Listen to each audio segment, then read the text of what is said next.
ഈ സമൂഹത്തെ, ഈ പാവങ്ങളെ കണ്ടില്ലേ? കോഴിക്കോട് ജില്ലയുടെ നാദാപുരത്തിന്റെ മണ്ണിൽ ഒരു വീട് കത്തുമ്പോ ഒരു പാവപ്പെട്ട നിഷ്കളങ്കയായ ഉമ്മ വിളിച്ചു പറഞ്ഞ പറച്ചിൽ, അത് കാണാത്തവർ ഈ കൂട്ടത്തിലുണ്ടോ? ബദരീങ്ങളെ ബദരീങ്ങളെ എന്ന ആരാണ് ഇവരെ ഇങ്ങോട്ട് എത്തിച്ചത്? ഈ ഒരു ദുർഗതിയിലേക്ക്, ഈ ഒരു പരഗതിയിലേക്ക് അവരെ എത്തിച്ചതാരാൻ? ജീവിതത്തിന്റെ ഒരു ഘട്ടത്തിൽ എത്രത്തോളം എന്ന് ചോദിച്ചാൽ, എന്റെ കാലിൽ അണിഞ്ഞ ചെരുപ്പിന്റെ വാറ് പൊട്ടിയാൽ പോലും എന്റെ റബ്ബിനോടല്ലാതെ ഞാൻ തേടില്ല എന്ന് പറഞ്ഞ നമ്മുടെ ജീവന്റെ ജീവനായ ഹബീബിന്റെ അനുയായികളാണ് ഈ ചെയ്തുകൊണ്ടിരിക്കുന്നത്. ഇന്നൽ ഹംദുലില്ലാഹ് നഹ്മദുഹു വനസ്തഈനുഹു വനുഅ്മിനു ബിഹി വനതവക്കലു അലൈഹി വനഊദു ബില്ലാഹി മിൻ ശുറൂരി അൻഫുസിനാ വമിൻ സയ്യിആതി അഅ്മാലിനാ من يهده الله فلا مضل له ومن يضلله فلا هادي له أشهد أن لا إله إلا الله وحده لا شريك له وأشهد أن محمدا عبده ورسوله أرسله بالهدى ودين الحق ليظهره على الدين كله ولو كره المشركون اللهم صل على محمد وعلى آل محمد كما صليت على إبراهيم وعلى آل إبراهيم إنك حميد مجيد اللهم بارك على محمد وعلى آل محمد كما باركت على إبراهيم وعلى آل إبراهيم إنك حميد مجيد يا أيها الناس اتقوا ربكم الذي خلقكم من نفس واحدة وخلق منها زوجها وبث منهما رجالا كثيرا ونساء واتقوا الله الذي تساءلون به والأرحام إن الله كان عليكم رقيبا يا أيها الذين آمنوا اتقوا الله حق تقاته ولا تموتن إلا وأنتم مسلمون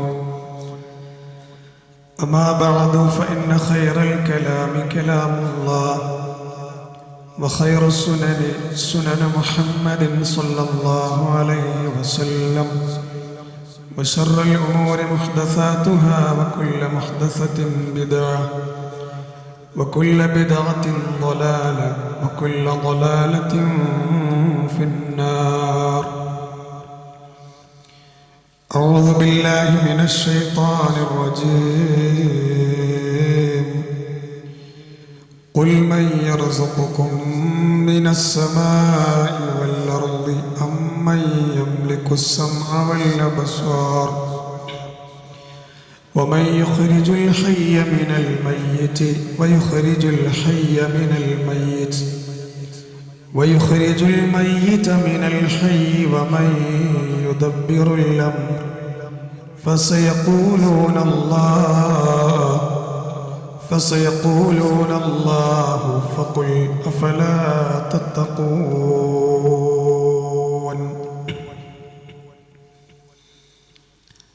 സ്നേഹധരണീയരായ സഹോദരങ്ങളെ, സഹോദരിമാരെ, സത്യവിശ്വാസികളെ, നാം ഓരോരുത്തരെയും നാം അറിയാതെ പോറ്റി വളർത്തിക്കൊണ്ടിരിക്കുന്ന സകല അനുഗ്രഹങ്ങളുടെയും ദാതാവായ റഹ്മാനും റഹീമുമായ റബ്ബ് സുബ്ഹാനഹു വ തആലയുടെ നിയമങ്ങളും വിധിവിലക്കുകളും കഴിവിൻ്റെ പരമാവധി ജീവിതത്തിൻ്റെ എല്ലാ അവസ്ഥകളിലും കാത്തു സൂക്ഷിക്കണമേ എന്ന് ആദ്യമായി സ്വന്തത്തോടും തുടർന്ന് നിങ്ങളോട് ഓരോരുത്തരോടും ഉണർത്തുകയാണ്, ശക്തമായി വസിയത്ത് ചെയ്യുകയാണ്. അല്ലാഹു സുബ്ഹാനഹു വ തആല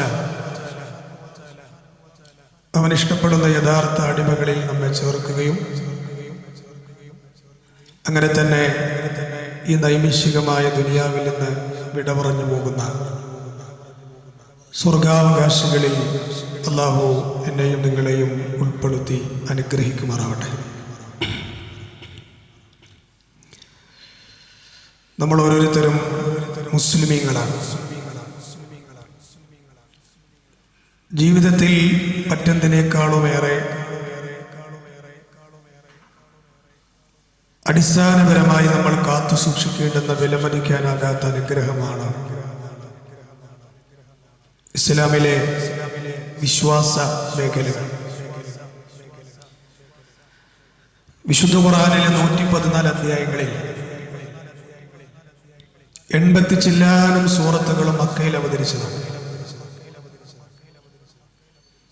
മക്കിയായ അധ്യായങ്ങളിൽ അള്ളാഹു കാര്യമായി ചർച്ച ചെയ്യുന്നത് വിശ്വാസ മേഖലകളെ സംബന്ധിച്ചുകൊണ്ടാണ്.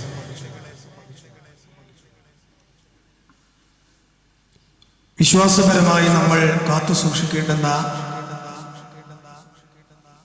പ്രധാന കാര്യങ്ങളിൽ ഏറ്റവും പ്രധാനമർഹിക്കുന്ന ഒന്നാണ് ഇസ്ലാമിന്റെ ആണിക്കല്ലായ തൗഹീദ്. ആ തൗഹീദിന്റെ പ്രഖ്യാപനമാണ് ലോകത്ത് കടന്നു വന്ന പ്രവാചകന്മാരെല്ലാം പറഞ്ഞ ഉദാത്തമായ വാക്കായ ലാ ഇലാഹ ഇല്ലല്ലാഹ്. ലാ ഇലാഹ ഇല്ലല്ലാഹ് എന്ന് പറഞ്ഞാൽ യഥാർത്ഥത്തിൽ ആരാധിക്കപ്പെടാൻ അല്ലാഹു അല്ലാതെ മറ്റാരുമില്ല എന്നാണ്. ആരാധിക്കപ്പെടുന്നവർ ലോകത്ത് പലരുമുണ്ട്. ആരാധിക്കപ്പെടുന്ന വസ്തുക്കൾ ലോകത്ത് പലതുമുണ്ട്. പക്ഷെ ആരാധിക്കപ്പെടാൻ യഥാർത്ഥത്തിൽ അർഹൻ ഈ ലോകത്തെയെല്ലാം സൃഷ്ടിക്കുകയും നമുക്ക് ജീവൻ നൽകുകയും അനുഗ്രഹങ്ങളെല്ലാം നൽകുകയും ഈ പ്രപഞ്ചമാകുന്ന മഹാത്ഭുതത്തെ സംവിധാനിക്കുകയും ചെയ്തവനായ അല്ലാഹു മാത്രമാണ്. പക്ഷെ ഏറെ സങ്കടത്തോടു കൂടിയാണ് ഞാൻ എൻ്റെ ഇന്നത്തെ ഖുതുബ പറയാൻ ആഗ്രഹിക്കുന്നത്. ഒരിക്കലും വിശുദ്ധ ഖുർആനിന്റെ ആളുകൾക്ക് കഅബയിലേക്ക് തിരിഞ്ഞു നിസ്കരിക്കുന്ന മുസ്ലിമീങ്ങൾക്ക് ഒരേ പ്രവാചകനെ വിശ്വസിക്കുന്ന ഈ മതത്തിലെ അംഗങ്ങൾക്ക് ഒരിക്കലും അബദ്ധം പിണയാൻ പാടില്ലാത്ത വിഷയമായിരുന്നു ലാ ഇലാഹ ഇല്ലല്ലാഹ്. പക്ഷെ അതിൽ വരെ പല തട്ടുകളിലായി പോയിട്ടുണ്ട് എന്നുള്ളത് ഖേദകരമായൊരു കാര്യം. അതുകൊണ്ടാണ് ഞാൻ പറഞ്ഞത് ഖേദകരമായ ഒരു വിഷയത്തെ കുറിച്ച് കൊണ്ട് തന്നെയാണ് പറയാൻ ആഗ്രഹിക്കുന്നത്. ലാ ഇലാഹ ഇല്ലല്ലാഹ് എന്ന തൗഹീദിന്റെ ആണിക്കല്ലിനെ പൊളിച്ചു കളയുകയും ആ ആദർശത്തെ പൂർണ്ണമായി തന്നെ കളങ്കപ്പെടുത്തുകയും അതിനെ വിലകൽപ്പിക്കാതെ കാണുകയും ചെയ്യുന്ന ഒരവസ്ഥാവിശേഷം ഇന്ന് നമ്മുടെ നാട്ടിൽ ഈ പറയുന്ന സമയം വരെ നിലനിൽക്കുന്നുണ്ട്. ഇന്ന് ലാ ഇലാഹ ഇല്ലല്ലാഹയിൽ ഈ മുസ്ലിം ഉമ്മത്തിന് അപാകതകൾ പിണഞ്ഞ കാര്യങ്ങളും മേഖലകളും ഏതാണോ ഈ മേഖലകൾ അല്ലാഹുവിന്റെ റസൂൽ അന്ന് പ്രബോധനം തുടങ്ങിയ കാലഘട്ടത്തിൽ കുഴിച്ചുമൂടിയ ആദർശങ്ങളാണ് ഇന്ന് മൺമാന്തി പുറത്തു കൊണ്ടുവന്നുകൊണ്ടിരിക്കുന്നത്.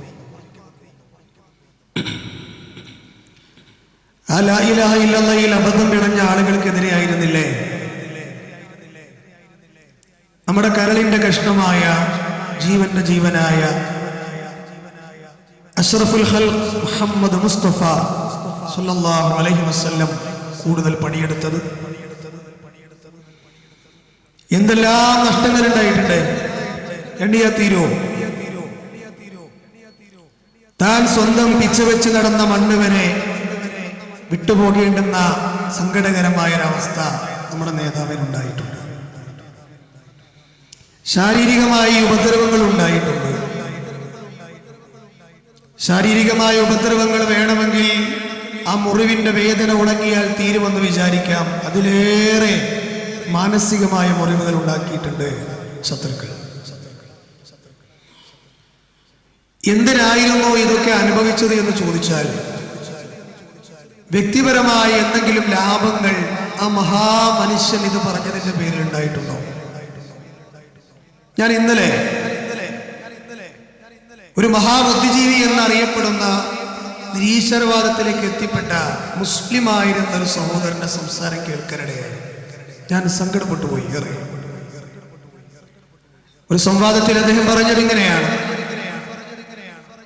2000 ചില്ലാനം ആയത്താണത്രേ അള്ളാഹുവിനെ മാത്രം ആരാധിക്കണമെന്ന് പറയാൻ ഖുർആൻ ഉപയോഗിച്ചത്. എന്തിനാണത്? വെറുതെ വെട്ടിക്കളഞ്ഞൂടെ? അതിന് അദ്ദേഹം കാരണം പറഞ്ഞെന്താ?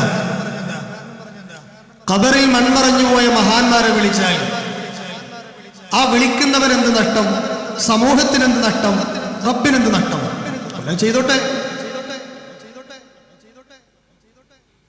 ലോകത്ത് ആരാധിക്കപ്പെടുന്ന വസ്തുക്കൾ ഒട്ടനവധിയുണ്ട്. അദ്ദേഹം കുറേ ഉദാഹരണങ്ങൾ പറയുന്നുണ്ട്. അതൊക്കെ വിളിക്കുന്നത് കൊണ്ട്, ചെയ്യുന്നത് കൊണ്ട് ആർക്കാണ് നഷ്ടം? പ്രകൃതി മലിനമാകുന്നുണ്ടോ?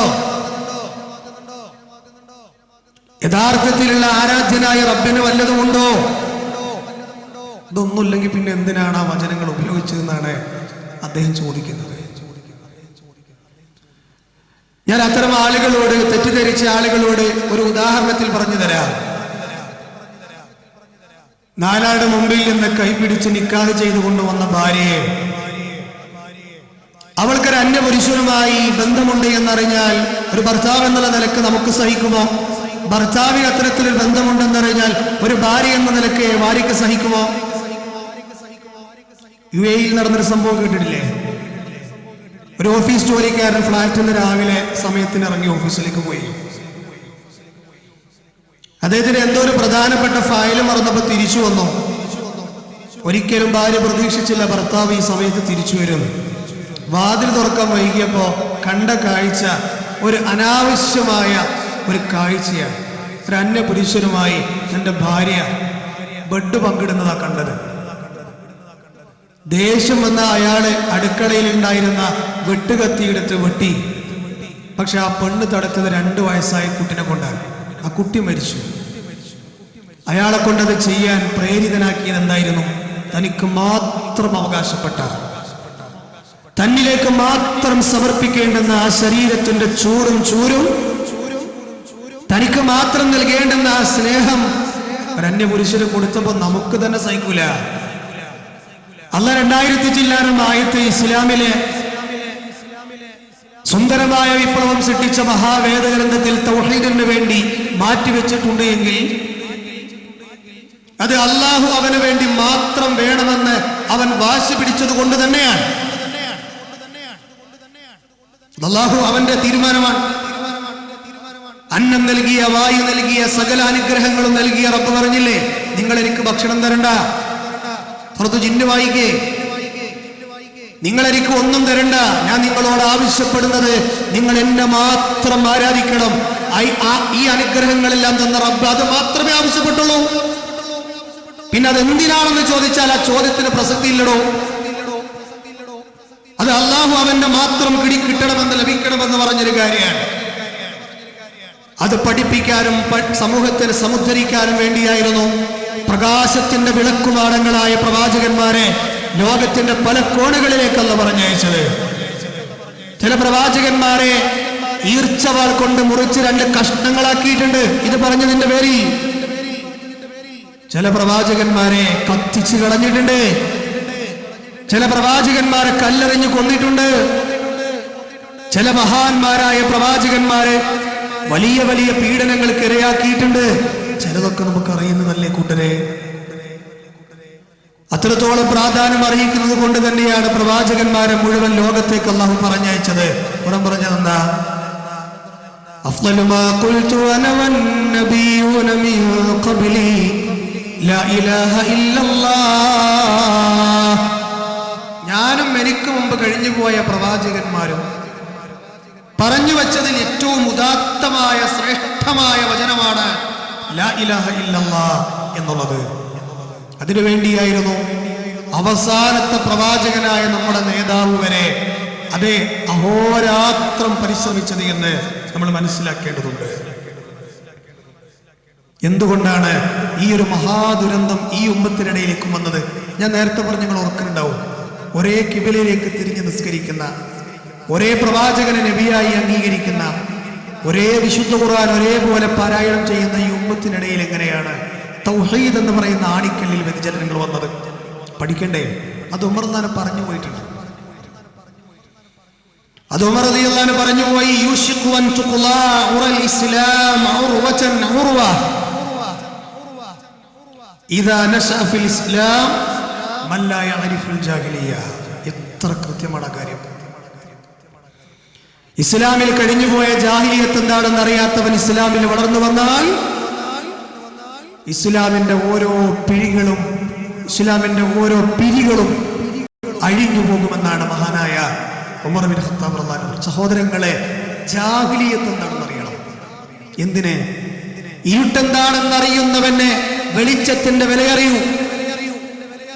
നമ്മൾ സാധാരണ പറയാറുള്ളത് പോലെ കണ്ണില്ലാത്തവനെ കണ്ണിന്റെ വിലയറിയൂ എന്ന് പറഞ്ഞതുപോലെ ജാഹിലിയത്ത് അറിഞ്ഞാലേ ഇസ്ലാമിൽ യഥാർത്ഥത്തിൽ ഒരാൾക്ക് നിലനിൽക്കാൻ സാധിക്കൂ എന്ന് നമ്മളല്ല പറഞ്ഞത്. ഉമർ റളിയല്ലാഹു അൻഹു പ്രഗൽഭനായ സഹാബിയാണല്ലോ. മഹാനായ പ്രവാചകനായി നിയോഗിക്കുന്നതിന് മുമ്പുള്ള സമൂഹമാണ് ജാഹിലിയ സമൂഹം. അവർക്ക് എന്തായിരുന്നു വിശ്വാസങ്ങൾ എന്നറിയില്ല, അവർക്ക് എന്താണ് സംസ്കാരം എന്നറിയില്ല, അവർക്ക് എന്താണ് നന്മ ചെയ്താലുള്ള പ്രതിഫലം നാളെ വരാനിരിക്കുന്നത് എന്ന് അറിയില്ലായിരുന്നു. അതുകൊണ്ടാണ് ആ സമൂഹത്തെക്കുറിച്ച് വിശുദ്ധ ഖുർആൻ സൂറത്തുൽ ജുമുഅയുടെ 2-ാമത്തെ വചനത്തിൽ പറഞ്ഞത്, വഇൻ കാനൂ മിൻ ഖബ്ലു ലഫീ ളലാലിൻ മുബീൻ. വ്യക്തമായ വഴികേടായിരുന്നു എന്ന് ഖുർആൻ പറഞ്ഞത്. സംസ്കാരത്തിന്റെ 0 ഡിഗ്രിയിൽ നിന്നിരുന്ന ഒരു ജനതയായിരുന്നു ഇന്നലകളിലെ ജാഹിലി അറബികൾ.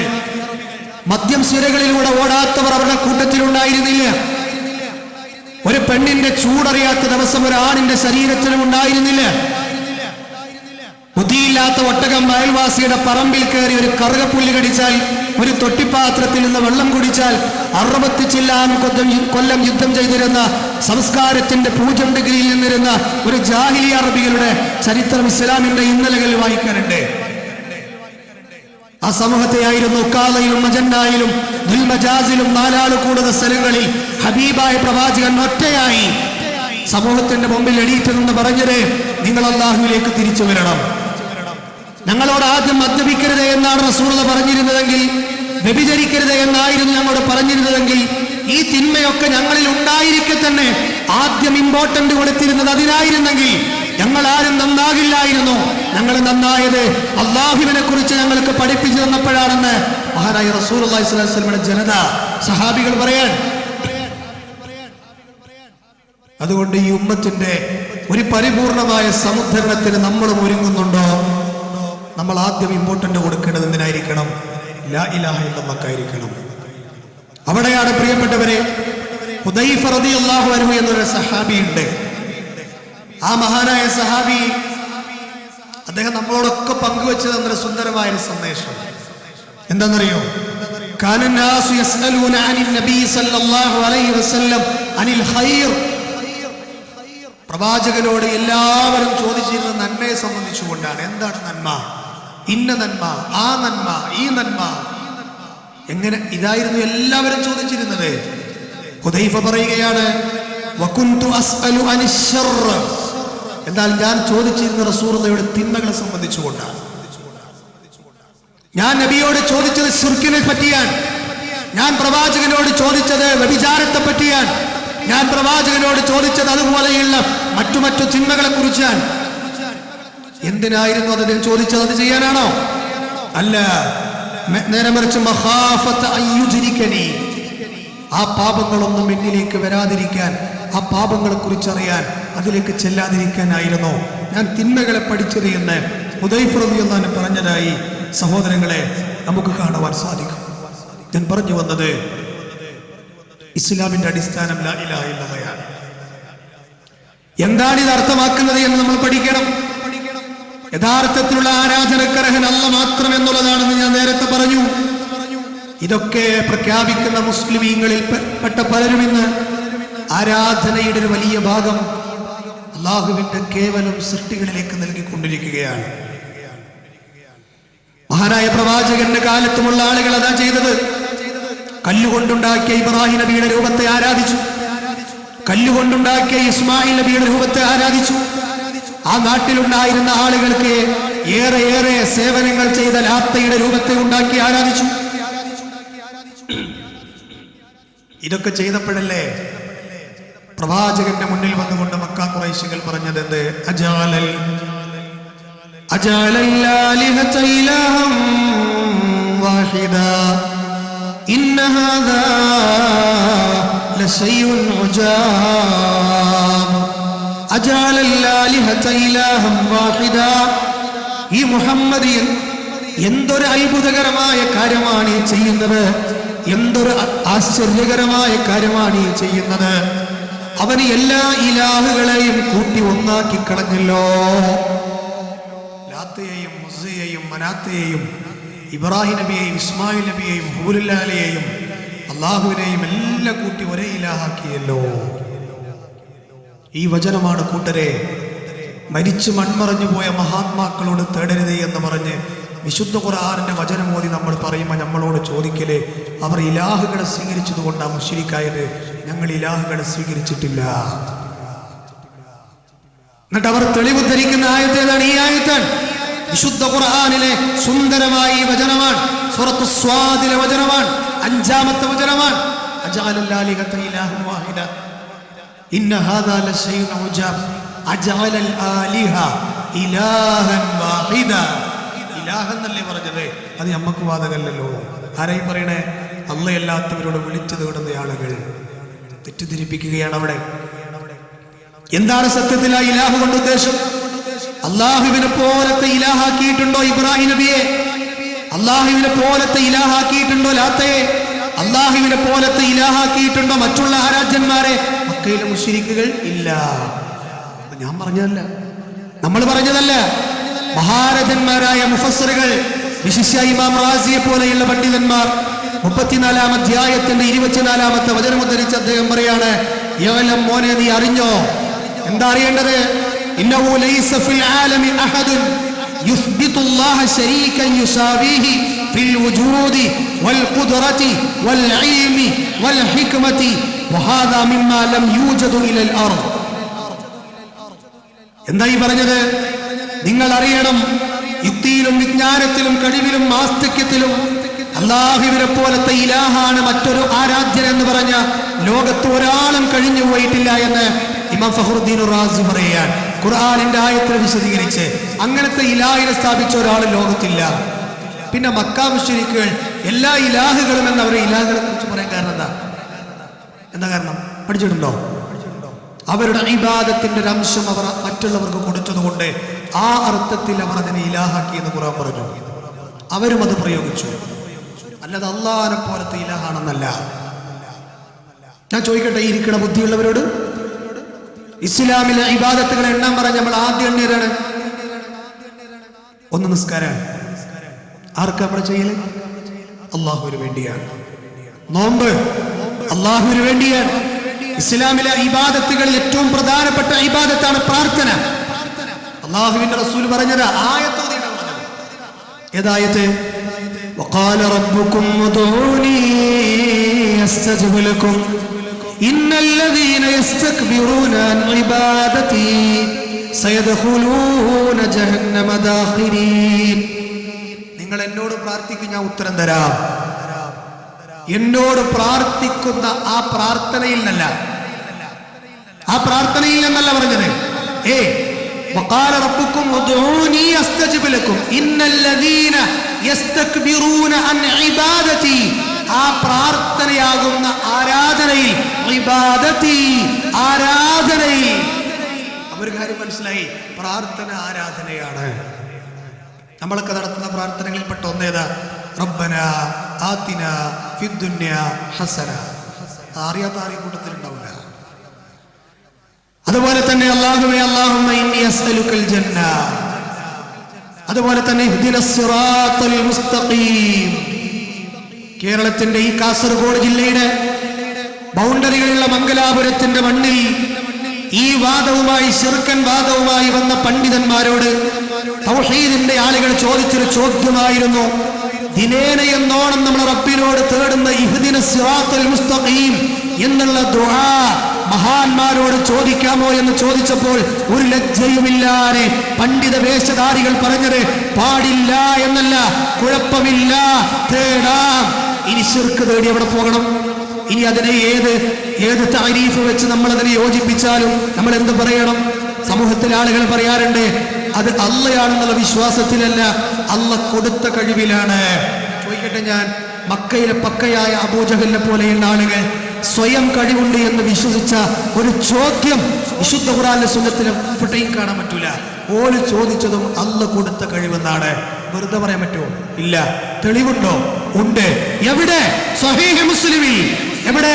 മക്കാ മുശ്രിക്കുകളുടെ തൽബിയത്ത് പറയുന്ന ഭാഗത്ത് അബൂജഹൽ ഹജ്ജ് ചെയ്തവനാ കൂട്ടരെ, ഉത്ബത്ത് ഹജ്ജ് ചെയ്തവരാൻ, ശൈബത്ത് ഹജ്ജ് ചെയ്തവരാൻ. അവർക്ക് ഹജ്ജ് ചെയ്യുമ്പോ കഅബൻ തവാഫ് ചെയ്യുമ്പോ ഇന്ന് നമ്മൾ കഅബയെ കാണുന്നത് എത്ര പവിത്രതയോടെയാണോ അതേ പവിത്രതയോടെ കഅബയെ കണ്ടിരുന്നവരാണവർ. ഹജറുൽ അസ്വദിനെ എത്ര പവിത്രമായി കാണുന്നവരാണ് നമ്മൾ, അതേ പവിത്രതയോടെ ഹജറുൽ അസ്വദിനെ കണ്ടവരാണവർ. ആ കഅബൻ തവാഫ് ചെയ്യുന്ന സമയത്ത് അവരുടെ സൂക്ഷ്മത കൊണ്ട് അവർ വസ്ത്രം ധരിച്ചിരുന്നില്ല എന്നാണ്. നമ്മൾ വിചാരിക്കുക എന്ത് തോന്നിവാസമാണോ അവർ ചെയ്യണത്, വസ്ത്രം ധരിക്കാനെ കഅബൻ തവാഫ് ചെയ്തിരുന്നത്. എന്താ കാരണം പറഞ്ഞിരുന്നേ? ഒട്ടനവധി പാപങ്ങൾ ചെയ്യാൻ ഉപയോഗിച്ച ഡ്രസ്സ് ഉപയോഗിച്ചിട്ട് എങ്ങനെയാ കഅബൻ തവാഫ് ചെയ്യാൻ? അത്ര ഇഖ്ലാസ് ഉണ്ടായിരുന്നു. പക്ഷെ ഇഖ്ലാസ് കൂടിപ്പോയി. അപ്പൊ അല്ലാഹ് പറഞ്ഞ ആ ഇഖ്ലാസ് വേണ്ട. ഖുദൂ സീനതകും ഇൻദ കുല്ലി മസ്ജിദ്. പള്ളിയിൽ പോകുമ്പോൾ ഡ്രസ്സ് ഇട്ട് പോകണം അല്ലാഹ് പറഞ്ഞു. ആ വിഷയത്തിൽ അവതരിച്ച ആയത്താണ്. ഒരു കഅബൻ തവാഫ് ചെയ്യുമ്പോൾ ചൊല്ലിയ തൽബിയത്ത് എന്താ? പഠിച്ചിട്ടുണ്ടോ? വായിച്ചിട്ടുണ്ടോ? ഈ സമൂഹത്തെ സഹോദരങ്ങളെ 10,000-കണക്കിന് ആളുകളെ ശിർക്കിന്റെ ആലയിൽ കൊണ്ടുപോയി കെട്ടിയിടാൻ പല ആളുകളും ഇന്ന് പറഞ്ഞുകൊണ്ടിരിക്കുന്ന ഒരു വാക്കിതാണ്. പക്ഷെ അതിന്റെ കടക്കിൽ കത്തിവെക്കാണ് ഈ വചനം. ഓലെന്താ ചെല്ലുന്ന തൽബിയത്ത് എന്താ? പേടിയുണ്ട് കൂട്ടർ. എന്താണെന്നറിയോ? ഈ പടന്തയിലും മുരിമുക്കിലൊക്കെ പല മയ്യത്തസ്കാരങ്ങൾ സ്കരിക്കുമ്പോൾ ചോദിക്കലുണ്ട്, എന്താണ് ഇയാളുടെ അവസ്ഥ അല്ലേ? മാലി പോലും ഇതൊക്കെ ചെല്ലിയ ആളാ, അതുപോലെ തന്നെ ഇന്ന സ്ഥലങ്ങളിലൊക്കെ പോണ ആളാ. അതാലോചിക്കുമ്പോൾ സഹോദരങ്ങളെ, ഒരുപക്ഷെ ആ കുടുംബത്തെക്കാളേറെ ഞങ്ങളെപ്പോലെയുള്ള ആളുകൾ സങ്കടപ്പെടാറുണ്ട്. ഈ സമൂഹത്തെ, ഈ പാവങ്ങളെ കണ്ടില്ലേ? കോഴിക്കോട് ജില്ലയുടെ നാദാപുരത്തിന്റെ മണ്ണിൽ ഒരു വീട് കത്തുമ്പോ ഒരു പാവപ്പെട്ട നിഷ്കളങ്കയായ ഉമ്മ വിളിച്ചു പറഞ്ഞ പറച്ചി, അത് കാണാത്തവർ ഈ കൂട്ടത്തിലുണ്ടോ? ബദരീങ്ങളെ എന്ന ആരാണ് ഇവരെ എത്തിച്ചത്? ഈ ഒരു ദുർഗതിയിലേക്ക്, ഈ ഒരു പരഗതിയിലേക്ക് അവരെ എത്തിച്ചതാരാൻ? ജീവിതത്തിന്റെ ഒരു ഘട്ടത്തിൽ എത്രത്തോളം എന്ന് ചോദിച്ചാൽ, എന്റെ കാലിലണിഞ്ഞ ചെരുപ്പിന്റെ വാറ് പൊട്ടിയാൽ പോലും എന്റെ റബ്ബിനോടല്ലാതെ ഞാൻ തേടില്ല എന്ന് പറഞ്ഞ നമ്മുടെ ജീവനായ ഹബീബിന്റെ അനുയായികളാണ് ഈ ചെയ്തുകൊണ്ടിരിക്കുന്നത്. സങ്കടപ്പെടണ്ടേ? നമുക്ക് പരലോകം പറഞ്ഞ് സുഖിപ്പിക്കാൻ എളുപ്പമാണ് അല്ലേ? മരണം കോരിത്തരിച്ചിരുന്നു പോകും നല്ല വയലാണെങ്കിൽ, സിറാത്ത് കടന്നു പോകുമ്പോ നരകത്തിലെത്തി ജ്വാലകൾ, പരലോകത്തെ നൃത്തം, ഇതൊക്കെ എല്ലാവരും അംഗീകരിക്കുന്നുണ്ട്. പക്ഷെ അവിടെ വിജയിക്കണമെങ്കിൽ അനിവാര്യമായി വേണ്ടത്, ഏത് സമയത്തും വീണുടഞ്ഞു പോകാവുന്ന ഈ ജീവിതത്തിൽ നിന്റെ വിശ്വാസരംഗം നീ ക്രമീകരിച്ചില്ല എങ്കിൽ രക്ഷപ്പെടൂല. ഒരു പക്ഷേ കള്ളുടിയാണ് രക്ഷപ്പെടും. നീ വേറെ ഏത് തിന്മ ചെയ്തിട്ടുണ്ടെങ്കിൽ രക്ഷപ്പെടും. പക്ഷെ ഇത് ചെയ്തിട്ടുണ്ടെങ്കിൽ രക്ഷപ്പെടൂല. എത്രത്തോളം അറിയോ? അവർ ചൊല്ലിയിരുന്ന തൽബിയത്ത് എന്താണെന്നറിയോ? ലബ്ബൈക് അല്ലാഹുമ്മ ലബ്ബൈക്. അറിയിച്ചല്ലേ അബൂജഹലേ? സ്വഹീഹ് മുസ്ലിമിലാണ്. ലബ്ബൈക് അല്ലാഹുമ്മ ലബ്ബൈക് ലബ്ബൈക ലാ ശരീക ലക ലബ്ബൈക്. അല്ലാഹു ഇതിന്റെ വിളിക്കുത്തരത്തിലേക്ക് ഞങ്ങൾ ഇതാ വന്നിരിക്കുന്നു. എത്ര ഹാജിമാരാണ് അല്ലേ മക്കയിൽ എത്തിച്ചേർന്നിട്ടുള്ളത്? ഒലിഞ്ഞ് തൽബിയത്ത് വിളിക്കാൻ പോവുകയാണ്. നമ്മളൊക്കെ അത് മീഡിയയിലൂടെ കാണാൻ പോവുകയാണ്. സഹോദരങ്ങളെ, ആ വിളിയുടെ അർത്ഥം എന്താണ്? ഞാൻ നിന്റെ വിളിക്കുത്തരം നൽകി ഞങ്ങളിതാ വന്നു റബ്ബേ, എനിക്ക് പങ്കുകാരില്ല. ഇത് കേൾക്കുമ്പോൾ മുത്തുനബി പറഞ്ഞിരുന്നു, മക്കയിലെ ഖുറൈശികളെ, ഖദീൻ നിർത്തിക്കോ, ഇനി ബാക്കി ചെല്ലരുത്, ചെല്ലിങ്ങൾക്ക് കഷ്ടാണ്, മോശമാണ്. പക്ഷെ ഒരു നിർത്തൂല. അവര് പറയും ഇല്ലാ ശരീകൻ, ഒരു പങ്കുകാരൻ ഒഴികെ. അപ്പൊ ചില ആളുകൾ പറയും ഒരു പങ്കുകാരനുണ്ടെന്ന് പറഞ്ഞില്ലേ, പങ്കുകാരനുണ്ട് എന്ന് പറയാതെ ശിർക്ക് ചെയ്താലോ? തൗഹീദാവോ? അവർ പങ്കുകാരുണ്ടെന്ന് പറഞ്ഞില്ലേ എന്നാൽ, എന്നിട്ട് ബാക്കിയാണ് വിഷയം. ഇല്ലാ ശരീകൻ ഹുവ ലക തംലികുഹു വമാ മലക്. ആ പങ്കുകാരനായ ഇബ്രാഹിം നബി, ആ പങ്കുകാരനായ ഇസ്മായിൽ നബി, ആ പങ്കുകാരനായ അവർ തേടുന്ന ആരാധ്യന്മാർ, അവർക്കൊക്കെ നീ കൊടുത്ത കഴിവല്ലാതെ വേറെയില്ല റബ്ബേ. ബദരീങ്ങളെ എന്ന് വിളിക്കുമ്പോ ഞങ്ങളെ വിളി കേൾക്കാനുള്ള കഴിവൊക്കെ കൊടുത്തിട്ടുണ്ടെന്നാണ് കാസർഗോഡ് ജില്ലക്കാർ പറയുന്നത്, മലപ്പുറം ജില്ലക്കാർ പറയുന്നത്, വിളിച്ചു തേടുന്നവർ പറയുന്നത്. സഹോദരങ്ങൾ, അങ്ങനെ കഴിവ് കൊടുത്തു എന്നതിന് എന്താ തെളിവ്? ഒരു തെളിവില്ല. അങ്ങനെ കഴിവ് കൊടുത്തിട്ടുണ്ടെങ്കിൽ എന്തും കൊടുത്തൂടെ എന്ന ചോദ്യപ്പോ, അങ്ങനെ കഴിവ് കൊടുത്തപ്പോ എവിടെ എത്തി? അള്ളാഹ്ക്ക് പ്രത്യേകിച്ച് ഡ്യൂട്ടി ഇല്ലപ്പോ. കാരണം ലോകമൊക്കെ നിയന്ത്രിക്കാൻ ഓരോരുത്തരെ ഏൽപ്പിച്ചു കഴിഞ്ഞു. ഇതൊക്കെ ഞാൻ പറയണോ? ഇതൊക്കെ നിങ്ങൾ വിചാരിക്കേണ്ട മിമ്പറിനെ ഒത്തു പറയേണ്ട വിഷയമാണ്. പിന്നെ എന്ത് പറയണം? ഒരു സമൂഹത്തെ റസൂൽ സമുദ്ധരിച്ചത് മിമ്പറിലൂടെയാണ്. സഹോദരങ്ങളെ, ഇത് കേട്ട് ഏതെങ്കിലും ഒരാള് ശിർക്കിന്റെ നൂല് ശരീരത്തിൽ നിന്ന് അഴിച്ചിട്ടാൽ ഈ അധ്വാനം ധന്യമായി. ആ ഒരു പോക്ക് ശരിയല്ല എന്ന്, ഇന്നലെയുടെ യാത്രകൾ ശരിയായിരുന്നില്ല എന്ന് തോന്നിയാൽ എന്താ കൂട്ടരെ? എല്ലാം നൽകിയ റബ്ബിനോട് മാത്രം തേടിയ എന്ത് നഷ്ടമാണ്? പറ, എന്ത് നഷ്ടവരാണ്? നിന്നോട് ചോദിക്കാതെ നിന്റെ ശരീരത്തെ രൂപപ്പെടുത്തിയ റബ്ബിനോട് നിന്റെ പ്രശ്നങ്ങൾ അതെ ദൂരീകരിക്കാൻ അവന് കഴിയില്ലെന്നാണ് ഈ പറയുന്നത്. പിന്നെന്തിനാ അല്ലാഹു ഖുർആനിൽ ഇങ്ങനെ പറഞ്ഞത്? ഇന്നല്ലാഹ അലാ കുല്ലി ഷൈഇൻ ഖദീർ. എന്താ ഇതിനർത്ഥം? അല്ലാഹു എല്ലാറ്റിനും കഴിവുള്ളവനാണ്. അത് പറഞ്ഞ എന്താ ഒന്നുകൂടി വിശദീകരിച്ച് പറഞ്ഞാൽ, നിന്റെ ക്യാൻസർ തന്ന റബ്ബിന് ആ ക്യാൻസർ മാറ്റാൻ നിന്റെ റബ്ബിന് കഴിയും. നീ ഇന്നകപ്പെട്ട കടക്കടയിൽ നിന്ന് രക്ഷപ്പെടുത്താൻ നിന്നെ ആ പരീക്ഷണത്തിലേക്ക് എത്തിച്ച റബ്ബിന് കഴിയും.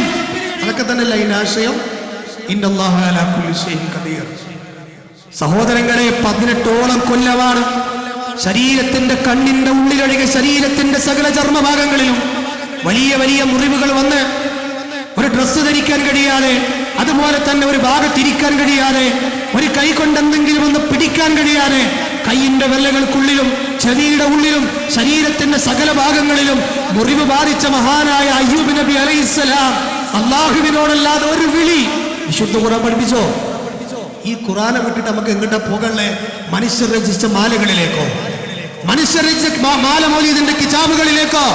കോഴിക്കോട്ടുകാരും മലപ്പുറത്തുകാരും കായൽ പട്ടണത്തിലുള്ള തമിഴ്നാട്ടുകാരും എഴുതിയ ഖുർആനിന് വിരുദ്ധമായ കിതാബുകളിലേക്കല്ലേ ഇന്നത്തെ സമൂഹത്തെ കൊണ്ടുപോയിരുത്തിയിട്ടുള്ളത്? അവിടെ നിന്ന് വിളിക്കുകയാണ് ഈ സമൂഹത്തെ തിരിച്ചുവാ, ലോകത്തെ മാറ്റത്തിന്റെ വിപ്ലവം സൃഷ്ടിച്ച ഖുർആനിലേക്ക്, ആ ഖുർആന്റെ വിശദീകരണമായ ഹദീസിലേക്ക്. അതുകൊണ്ട് ആ ഖുർആൻ കൊണ്ടായിരുന്നു ഉമർ ബിൻ ഖത്താബുമാര് മാറിയത്, സയ്യിദ്മാർ മാറിയത്, മിസ്അബ് ബിൻ ഉമൈർ മാറിയത് ആണല്ലോ. അതേ മാറ്റേ ഇന്ന് നടക്കുള്ളൂ എന്ന് ഇമാം മാലിക് പറയുന്നുണ്ട്. ഇമാം മാലിക്കാരാ? മദീനയിലെ ഇമാം ദാരുൽ ഹിജ്റ എന്നറിയപ്പെടുന്ന പണ്ഡിതനാ. അദ്ദേഹം പറയാണ്, അന്ന് നബിന്റെ കാലത്തിലെ ആൾക്കാരില്ലേ, ഓല് നന്നായത് എന്ത് മരുന്നുണ്ടാ? ആ മരുന്നുണ്ടല്ലാതെ പുതിയ യുഗം നന്നാവൂല. അത് ഖുർആനും സുന്നത്തുവാ. ഞാൻ ഇതിന്റെ അപ്പുറത്ത് ഒന്നും വെച്ചുകൊണ്ടണ്ട. ജനങ്ങളെ ഇസ്കാരിലാക്കണ്ട, ഖുർആനിലേക്കും സുന്നത്തിലേക്കും മുൻഗാമികൾ മനസ്സിലാക്കിയ നിലപാടിലേക്ക് വരട്ടെ. അതുകൊണ്ട് സഹോദരങ്ങളെ, ഒരു നൂലിലേക്കും അഭയം കൊടുക്കണ്ട, ഒരു പക്ഷിയിലേക്കും നിന്റെ പ്രശ്നങ്ങളെ പരിഹരിക്കണ്ട, ഒരു ഖബറിലേക്കും മൺമറഞ്ഞു പോയ മഹാത്മാക്കളോട് നിന്റെ സങ്കടം പറയണ്ട. അവർക്ക് ജീവിതം നൽകിയ, മരണം നൽകിയ, എല്ലാറ്റും കഴിയുന്ന റബ്ബ് പറയാണ്. എന്താ പറഞ്ഞത്? എത്ര വചനങ്ങളെ ഖുർആനിൽ എത്ര പറഞ്ഞാലും കൊതിരാത്രി വിഷയം തൗഹീദ് പറഞ്ഞാൽ. പക്ഷെ അത് ആസ്വദിക്കാൻ കഴിയണം.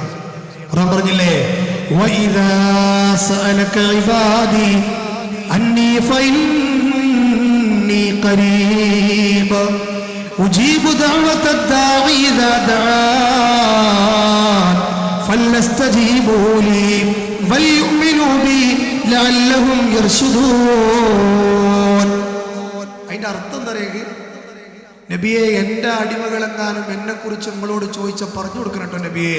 ഫൈനി കരീബ്, ഞാൻ ദൂരത്താണെന്നല്ല, ചിലപ്പോൾ കേൾക്കുന്നല്ല. ഫൈനി കരീബ്, ഞാൻ നിങ്ങളുടെ സമീപത്തുണ്ട്. എന്നിട്ട് അള്ളാഹ് പറഞ്ഞ എന്താ അറിയോ? അത് പറഞ്ഞു നിർത്തിയില്ല. ഉജീബു ദഅവത ദാഇ ഇദാ ദഅാൻ, പ്രാർത്ഥിക്കുന്നവൻ എന്നോട് പ്രാർത്ഥിക്കട്ടെ, അവൻ്റെ പ്രാർത്ഥനയ്ക്ക് ഞാൻ ഉത്തരം തരാം. എൻ്റെ ഈ പ്രഖ്യാപനത്തിന് ഉത്തരം തരുന്നവരാരാണോ അവർ സന്മാർഗികളായിട്ട് മരിക്കൂ എന്ന് വിശുദ്ധ ഖുർആൻ. ഉണ്ടോ? അള്ളാനെ വിളിച്ച് തേടി മരിച്ചാൽ സന്മാർഗികളാണ്, ദലാലത്തിലല്ല. പക്ഷെ അള്ളാനെ മാത്രം വിളിക്കൽ ശൈത്താന്റെ വാദമാണെന്ന് വരെ മലയാളത്തിൽ വെണ്ടക്കക്ഷരത്തിൽ എഴുതിക്കഴിഞ്ഞു. കാരണം അള്ളാഹുവിലേക്ക് നേരിട്ടെടുക്കാൻ നമുക്ക് അവകാശമില്ല. കാരണം എന്താ? നമ്മൾ പാപികളാണ്. അതുകൊണ്ട് നമ്മൾ പ്രവാചകന്മാരിലൂടെ ഔലിയാക്കളിലൂടെ അള്ളാഹുവിലേക്ക് എത്തണം. എന്നിട്ട് അള്ളാഹുവിനെ ട്രാൻസ്ഫോമറിനോട് ഉപമിച്ച്, ട്രാൻസ്ഫോമറിൽ നിന്ന് ആരും നേരിട്ട് ബൾബ് കത്തിക്കലില്ല, കത്തിച്ചാൽ പീസായി പോവും. അതുകൊണ്ട് റബ്ബിനോട് തേടിയാൽ നമ്മൾ പീസാവും. അതുകൊണ്ട് നമ്മൾ മെല്ലെ മെല്ലെ ചെറിയ ലൈനിലൂടെ ഒക്കെ പോയിട്ട് അങ്ങോട്ട് എത്തുക. ഖുർആനിൽ അല്ലാഹ് പറഞ്ഞെന്താ? എന്നോട് നേരിട്ട് തേടിക്കോ. ആ തേട്ടങ്ങളൊക്കെ ഖുർആനിലെ പ്രവാചകന്മാരുടെ, ഔലിയാക്കന്മാരുടെ, മുഅ്മിനീങ്ങളുടെ ഒട്ടനവധി തേട്ടങ്ങൾ പഠിപ്പിച്ച നൊക്കാരോടാ. റബ്ബന റബ്ബന റബ്ബന. ഇബ്രാഹിം നബി കുട്ടിയെ കിട്ടാൻ തേടിയതാരോടാ? റബ്ബി ഹബ്ലി. വിശ്വാസികളുടെ പ്രാർത്ഥന എന്താ? റബ്ബന ഹബ് ലനാ. വിശ്വാസികളുടെ പ്രാർത്ഥന എന്താ? റബ്ബന ലാ തുസിഗ് ഖുലൂബന. വിശ്വാസികളുടെ പ്രാർത്ഥന എന്താ? റബ്ബന ആതിന റബ്ബന ആതിന ഫിദ് ദുനിയ ഹസന. പ്രാർത്ഥനകളാ. സാമ്പിളിൽ ചേർന്ന് സൂചിപ്പിച്ചതാണ്. സഹോദരങ്ങളെ, ഇങ്ങനെ അള്ളാഹുവിനെ കുറിച്ച് പ്രതീക്ഷയേറ്റ നൂറുകണക്കിന് ആളുകൾ, ഈ സംസാരം കേൾക്കുന്ന ആളുകളുടെ കൂടെ കിടക്കുന്ന ഭാര്യമാർ വരെ, കൂടെയുള്ള മാതാപിതാക്കൾ വരെ, ജ്യേഷ്ഠനിയന്മാർ വരെ ഈ പടുകുഴിയിലായിരിക്കാം, അധ്വാനിച്ചുകൊണ്ടേയിരിക്കുക. എപ്പോഴാണ് മനസ്സിൽ സ്പാർക്ക് വീഴെന്ന് പറയാൻ പറ്റൂല. കാരണം നാളെ നമ്മൾ ചിലപ്പോൾ സ്വർഗത്തേക്ക് പോകുമ്പോൾ നമ്മുടെ കൂടപ്പിറപ്പുകൾ നരകത്തിലേക്ക് പോകുന്ന ഒരവസ്ഥ അചിന്തനീയമാണ്. അള്ളാഹു ശിർക്കിലകപ്പെട്ടവരെ തൗഹീദിലേക്ക് കൊണ്ടുവരാൻ നമ്മൾക്ക് എല്ലാവർക്കും നമ്മുടെ സംസാരങ്ങൾ കൊണ്ടും റഹ്മത്തുകൊണ്ടും അള്ളാഹു കാരണമാക്കി തീരുമാറാവട്ടെ.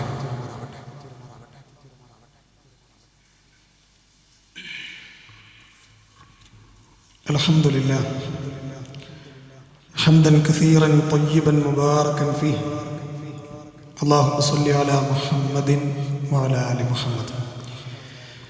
അള്ളാഹുവിനെ സൂക്ഷിക്കണമെന്നൊരിക്കൽ കൂടി എന്നെയും നിങ്ങൾ ഓരോരുത്തരെയും ഉണർത്തുകയാണ്. ഇന്ന് ദുൽഖഅദ 29.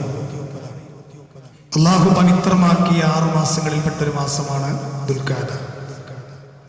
അതുപോലെ ദുൽഖഅദക്ക് ശേഷം വരുന്ന അടുത്ത മാസമായ ദുൽഹിജ്ജ. ദുൽഹിജ്ജ കഴിഞ്ഞാൽ ഹിജ്രിയ കലണ്ടറിൽ വരാനിരിക്കുന്ന ആദ്യ മാസമായ മുഹറം. ഈ 3 മാസത്തെയും ചേർത്തി പറഞ്ഞിട്ടുണ്ട്. കാരണം ഇത് ഹജ്ജിന്റെ മാസങ്ങളാണ്. ഇതുപോലെ ദുൽഖഅദ ഹാജിമാർ മക്കയിലേക്ക് എത്തുന്ന മാസമാണ്. ദുൽഹിജ്ജ ഹജ്ജിന്റെ കർമ്മങ്ങൾ നടക്കുന്ന മാസമാണ്. മുഹറം ഹാജിമാർ അവരുടെ നാടുകളിലേക്ക് മടങ്ങിപ്പോകുന്ന മാസമാണ് ആണല്ലോ. ഇന്ന് ദുൽഖഅദ 29.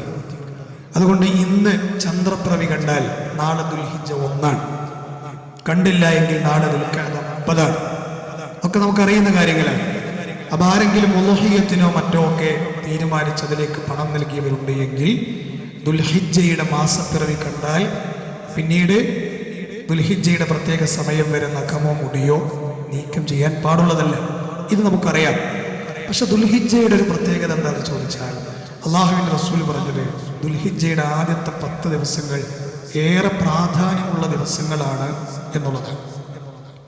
അതിലേറ്റവും പ്രാധാന്യം എന്താണെന്ന് ചോദിച്ചാൽ, വിശുദ്ധ ഖുർആനിലെ ഒരു വചനം ഉദ്ധരിച്ചുകൊണ്ട് അള്ളാഹുവിൻ്റെ റസൂൽ പറഞ്ഞ കാര്യമാണ്. അതെ, ഏതാണ് ആയത്ത്? വൽ ഫജ്ർ വലയാലിൻ അശ്ർ. പുലരി തന്നെയാണ് സത്യം. വൽ ഫജ്ർ വലയാലിൻ അശ്ർ. 10 രാവുകൾ തന്നെയാണ്, 10 രാത്രികൾ തന്നെയാണ് സത്യം. ഈ 10 രാത്രികൾ ഏതാണ് എന്നുള്ളത് തഫ്സീർ ഇബ്നു കസീറിൽ അദ്ദേഹം കൊടുത്തത് വല്ലയാലി അൽ അശ്ർ അൽ മുറാദു ബിഹാ അശ്റുൽ ഹിജ്ജ. ദുൽഹിജ്ജ ആദ്യത്തെ 10 ദിവസങ്ങളാണ് വലയാലിൻ അശ്ർ എന്നുള്ളത് കൊണ്ടുള്ള ഉദ്ദേശം. ഇത് അദ്ദേഹത്തിന്റെ വാക്കല്ല. കമാ ഖാല ഇബ്നു അബ്ബാസ് തങ്ങളുടെ അഭിപ്രായമാണ്. ഇബ്നു സുബൈർ താബിഈൻ വമുജാഹിദ് റഹിമഹുല്ലാഹ് താബിഈങ്ങളിൽ കിബാറിൽപ്പെട്ടയാളാണ്. വഗൈറു വാഹിദിൻ മിനസ് സലഫ് വൽ ഖലഫ്. മുൻഗാമികളിലും പിൻഗാമികളിലും പെട്ട ആളുകളൊക്കെ പറഞ്ഞത് എന്താ? ആ 10 രാത്രികൾ എന്ന് പറഞ്ഞാൽ ദുൽഹിജ്ജ പത്താകുന്നു എന്ന് റസൂലുള്ളാഹി സ്വല്ലല്ലാഹു അലൈഹി വസല്ലമയുടെ ആശയത്തിൽ നിന്നവർ പറഞ്ഞതായി നമുക്ക് കാണാൻ കഴിയും. ഈ ദിവസങ്ങളിൽ നമുക്ക് ചെയ്യാനുള്ള കാര്യങ്ങൾ എന്തൊക്കെയാണ് എന്നുള്ളതാണ് 1-2 മിനിറ്റ് ഞാൻ പറയുന്നത്. ഒന്ന്, ഏറ്റവും പ്രധാനം ഹജ്ജും ഉംറയും ചെയ്യാന്നുള്ളതാണ്. അത് ചെയ്യാൻ ഉദ്ദേശിച്ച 10,000-ങ്ങൾ ഇന്ന് ആ നാട്ടിലേക്ക് അണഞ്ഞു കഴിഞ്ഞു. നമ്മുടെ നാട്ടിൽ നിന്ന് പോയ, അതുപോലെ ലോകത്തിൻ്റെ പല കോണുകളിൽ നിന്നും ഹജ്ജിന് വേണ്ടി പുറപ്പെട്ട ഹജ്ജാജിമാർ, അല്ലാഹു അവർക്കെല്ലാം മഖബൂലും മബ്റൂറുമായ ഹജ്ജ് ചെയ്ത് ആഫിയത്തോടെ നാട്ടിലേക്ക് തിരിച്ചു വരാനുള്ള തൗഫീഖ് ചെയ്യുമാറാകട്ടെ. ഹജ്ജ് ചെയ്യാൻ മനസ്സുകൊണ്ട് ആഗ്രഹിച്ചു നിൽക്കുന്ന ഒട്ടനവധി ആളുകളുണ്ട്. അവർക്ക് അല്ലാഹു വൈകാതെ തന്നെ ആ നാട്ടിലേക്ക് അടയാനുള്ള മഹാ അവസരം നൽകി അനുഗ്രഹിക്കുമാറാകട്ടെ. അല്ലാഹുവിൻ്റെ റസൂൽ പറഞ്ഞതല്ല, വൽ ഹജ്ജു മബ്റൂറുൻ ലൈസ ലഹു ജസാഉൻ ഇല്ലൽ ജന്ന. ഹജ്ജിന് പകരമായിട്ട് അല്ലാഹു കൊടുക്കാനുള്ളത് എന്തുള്ളൂ? സ്വർഗമാണ്. ഒരു ഉംറ മറ്റൊരു ഉംറ വരെയുള്ള മറ്റൊരു ഉംറക്കിടയിലുള്ള പാപങ്ങളെയെല്ലാം കരിച്ചു കളയുമെന്നും ഹദീസുകൾ നമുക്ക് കാണാൻ പറ്റും. അപ്പൊ ഈ ദുൽഹിജ്ജയിൽ ചെയ്യാനുള്ള ഒരു കർമ്മതാണ്. ഉംറ എപ്പോഴും ചെയ്യാം, പക്ഷെ ഹജ്ജിന്റെ ദിനങ്ങൾ, അതുപോലെ തന്നെ 9 ദിനങ്ങളിലെ നോമ്പ് പ്രത്യേകം പഠിപ്പിക്കപ്പെട്ട ദുൽഹിജ്ജയിലെ 9 ദിവസത്തെ നോമ്പ്. കാന റസൂലുള്ളാഹി സ്വല്ലല്ലാഹു അലൈഹി വസല്ലം യസൂമു തിസ്അ ദിൽഹിജ്ജ. സ്വഹീഹായ ഹദീസിൽ വന്നത് ദുൽഹിജ്ജയിൽ 9 നോമ്പുകൾ റസൂൽ അനുഷ്ഠിക്കാറുണ്ട്. ദുൽഹിജ്ജയുടെ 10 ദിവസങ്ങളിൽ 9 ദിവസവും നബി നോമ്പ് നോറ്റിരുന്നു. അതുകൊണ്ട് ഈ ഇരിക്കുന്ന വിശ്വാസത്തോടൊക്കെ എനിക്ക് പറയാനുള്ളത്, 9 പറ്റിയില്ലെങ്കിലും സഹോദരങ്ങളെ ആ സുന്നത്തിനോടൊന്ന് യോജിച്ചു നിന്ന് കഴിയുന്നത് ചെയ്യാൻ നമുക്ക് സാധിക്കട്ടെ. അല്ലാഹു നമുക്ക് ഈമാൻ നൽകി അനുഗ്രഹിക്കുമാറാകട്ടെ. അതുപോലെ ഈ ദുൽഹിജ്ജ 9 ഒരു പ്രത്യേക നോമ്പുണ്ട്.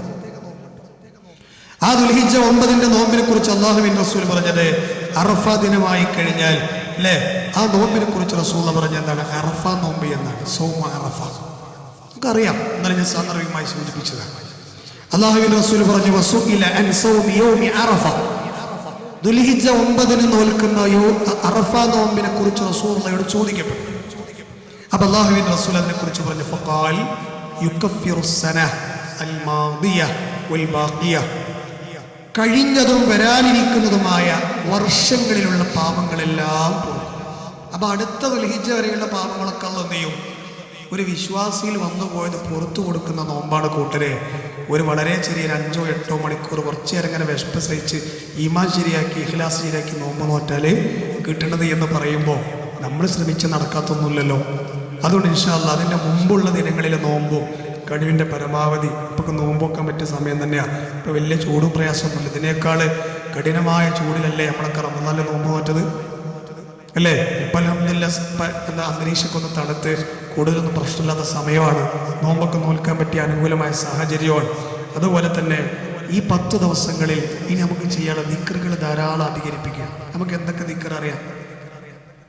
നമുക്ക് അവരുടെ ദിക്റൊക്കെ ചൊല്ലുന്നെ സുബ്ഹാനല്ലാഹുകളും അൽഹംദുലില്ലകളും ലാ ഹൗല വലാ ഖുവത ഇല്ലാ ബില്ലകളും തഹ്മീദുകളും തഹ്ലീലുകളും ഹൗഖലകളും ഒക്കെ നമ്മൾ ധാരാളമായി അധികരിപ്പിക്കുക. റസൂൽ പ്രത്യേകം പറഞ്ഞെന്താ അറിയുന്നത്?